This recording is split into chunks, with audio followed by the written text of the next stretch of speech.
I'd like to sing a little chant. Let me teach this to you. This is one of Fern's favorite ones. And the words are, you are the heart, you are the hands, you are the voice of spirit on earth. And who you are, and all you do, is a blessing to the world. Let's change it today and say, she was the heart, she was the hands, she was the voice of spirit on earth. And who she was, and all she did, was a blessing to our world. So it goes like this.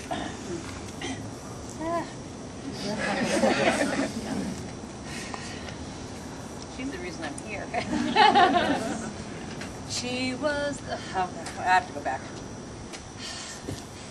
Let's do you first. You are the heart, you are the hands, you are the voice of spirit on earth. And who you are and all you do is a blessing to the world. Sing that to each other. She would like that. You are the heart, you are the hands, you are the voice, you are the voice of spirit on earth. Who you are, and who you and all you do, and all you do is a blessing to the world. Now let's give it to her. She was the heart, she was the hand, she was the voice of spirit, she was the voice of spirit on earth. And who she was, and all she did, was a blessing to our world. To our world. Sing one more time to her. She was the hand, she was the hand, she was the voice of spirit on earth. And who she was, and all she did, was a blessing to our world. She was a blessing to our world. She was a blessing to our world. She is a blessing. She is a blessing to our world.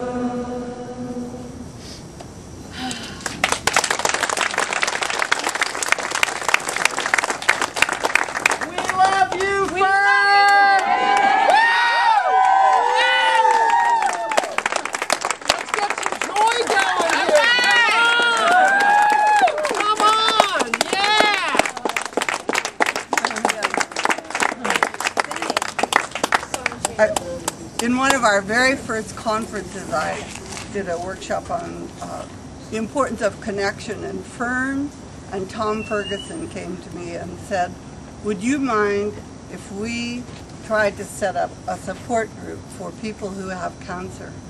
And that was a long time ago, and I will never forget that evening. We went down and about 12 people joined us here at the conference, all of them who had been touched by cancer. In some ways, that was probably 25 years, 22 years ago, I don't know how long. And now both Tom and Fern, hopefully, are somewhere celebrating. They were so beautiful that night in terms of accepting where they were. And Tom at that time didn't even know that he had cancer, but he really wanted to support Fern. And Fern and I shared a verse a number of times that I would like to say tonight, as if Fern were here to say this to us. I want to say something to all of you who have become a part of the fabric of my life. The color and texture which you have brought into my being has become a song, and I want to sing it forever. There is an energy in us which makes things happen. When the paths of others cross ours, we have to be there and let it happen. When our particular sunset comes, our accomplishments and our deeds won't matter a great deal, but the clarity and care with which we have loved others will speak with vitality of the great gift of life we have been for each other. And that truly was her legacy. Yeah.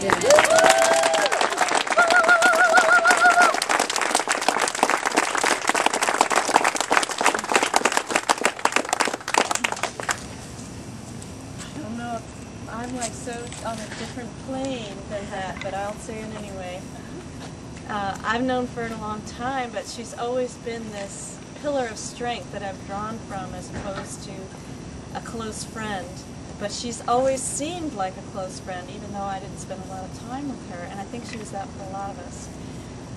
I will never ever forget her reinforcement of one of the tools I have embraced as one of the most important healing things in my life, and that is humor. I will never forget that speech she gave 2 years ago. I never laughed so hard in my life, and I felt great afterwards, so that will remain her gift to me for the rest of my ability to have a memory. Better be a long time. A long way. Can I add something, Dennis? Sure. Another thing I meant to say that I admired greatly about Fern, I knew intellectually she had courage, but unfortunately I found out firsthand when I went through a year of my sister being treated for cancer and saw the hell that it is, and it really made me realize even more deeply how brave and courageous that Fern was. I didn't know Fern well, but we were legacy classmates. We were both inducted into legacy in the same year. That's probably the only time I talked to her, but I had this really strong impression about Fern that she was such a support to the other women. But when I look around this room tonight and I see all these other strong and confident, wonderful women, I'm just so impressed. She was just one of so many of you that are just so outstanding, and the power that you have. I think the men who attend the National Wellness Conference have a deeper respect for women than a lot of the other men in America. More should come. When I lose a loved one, my thing is always to say, okay, what of their traits do I want to carry with me the rest of my life stronger because I knew them? And for me, it'll be her support of her friends, and I hope I'll be as supportive as my male friends or female friends. And I just ask everyone else if that would work for them, that might be a nice way to remember her. Anybody that has heard me speak at the conference really is because of Fern, because she brought me here.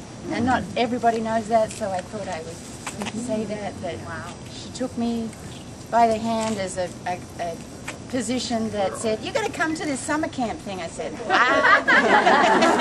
Yeah, she'll look after you. So she brought me that year, and she introduced me to everybody, and then there was Deb standing over there with her little baby, little Micah, who's now 11, and so that's how I'm continuing on her memory, is everything I can give out at this conference is because of her.